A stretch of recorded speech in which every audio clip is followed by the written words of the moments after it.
ఒక్కసారి ఇశ్రాయేలు దేశంలో ఒక భయంకరమైన సవాలు జరిగింది.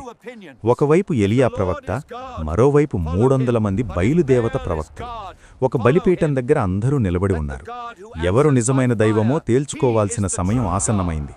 మా దేవుడు ఆకాశం నుండి అగ్నిని పంపిస్తాడు అని ఆ అన్య ప్రవక్తలు సవాలు విసిరారు. వారు ఒక ఎద్దును బలిగా సిద్ధం చేశారు. గంటలు గడిచిపోతున్నాయి. వారు కేకలు వేస్తున్నారు, నాట్యం చేస్తున్నారు. ఓ బయలుదేవత, మాకు ప్రత్యుత్తరం ఇవ్వు అని గొంతు ఎత్తి బిగ్గరగా కేకలు వేశారు. సమయం గడుస్తున్న కొద్దీ వారిలో ఆందోళన పెరిగింది. పిచ్చి పట్టినట్లు తమను తాము కత్తులతో కోసుకుంటున్నారు. రక్తం కారుతోంది. కాని ఆకాశం మౌనంగా ఉంది. ఎటువంటి శబ్దమూ లేదు, ఎటువంటి చలనమూ లేదు. అప్పుడు ఎలియా వారిని చూసి నవ్వుతూ, ఇంకా గట్టిగా అరవండి, బహుశా మీ దేవుడు నిద్రపోతున్నాడేమో, లేక ప్రయాణంలో ఉన్నాడేమో అని ఎగతాళి చేశాడు. ఇక ఇప్పుడు ఎలియా వంతొచ్చింది.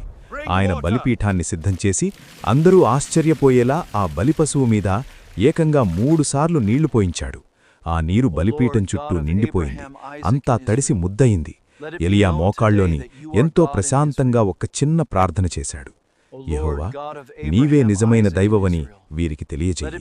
అంతే. ఒక్కసారిగా ఆకాశం నుండి మహా అగ్నిజ్వాల దిగివచ్చింది. ఆ అగ్నిదెబ్బకు బలిపశువు కాలిపోయింది. కట్టెలు కాలిపోయాయి. ఆఖరికి అక్కడున్న రాళ్లు, మట్టి కూడా దహించబడ్డాయి. కందకంలో ఉన్న నీరు సైతం ఆవిరైపోయింది. అక్కడున్న ప్రజలందరూ ఆ దృశ్యాన్ని చూసి నిశ్చేష్టులయ్యారు. భయంతో ఉనికిపోతూ నేలమీద పడి, యెహోవాయే నిజమైన దేవుడు, ఆయనే నిజమైన దైవం అని బిగ్గరగా కేకలు వేశారు.